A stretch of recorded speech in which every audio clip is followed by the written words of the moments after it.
প্রিয় বন্ধুরা, যারা যারা যুবসাথীর টাকা প্রথম মাসে পেয়েছো কিন্তু পরের মাস অর্থাৎ এপ্রিল মাসে টাকা পাওনি, তার কারণ হলো তোমাদের ব্যাংক অ্যাকাউন্টের সাথে ডিবিটি লিংক করা নেই। ডিবিটি লিংক অর্থাৎ আধার লিংক আছে কি নেই কি করে চেক করবেন? প্রথমে মাই আধার এই সাইটটি ওপেন করবে।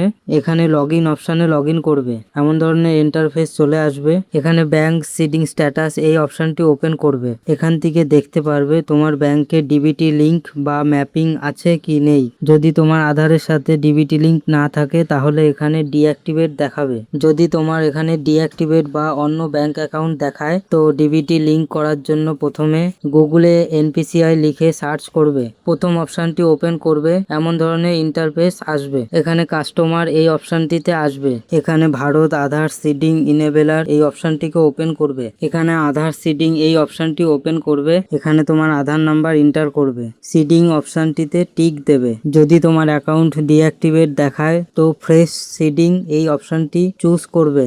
আর যদি অন্য ব্যাংক লিংক করতে চাও তাহলে এই অপশানটি চুজ করবে। তারপর তুমি যেই ব্যাংকটি লিংক করতে চাও সেই ব্যাংকটিকে এখান থেকে সিলেক্ট করবে। এখানে তোমার অ্যাকাউন্ট নাম্বারটি দিয়ে দেবে। কনফার্ম অ্যাকাউন্টের জায়গায় একই অ্যাকাউন্ট নাম্বার দিয়ে দেবে। এখানে টিক মার্ক করবে। নিচে ক্যাপচারটি ফিল করবে।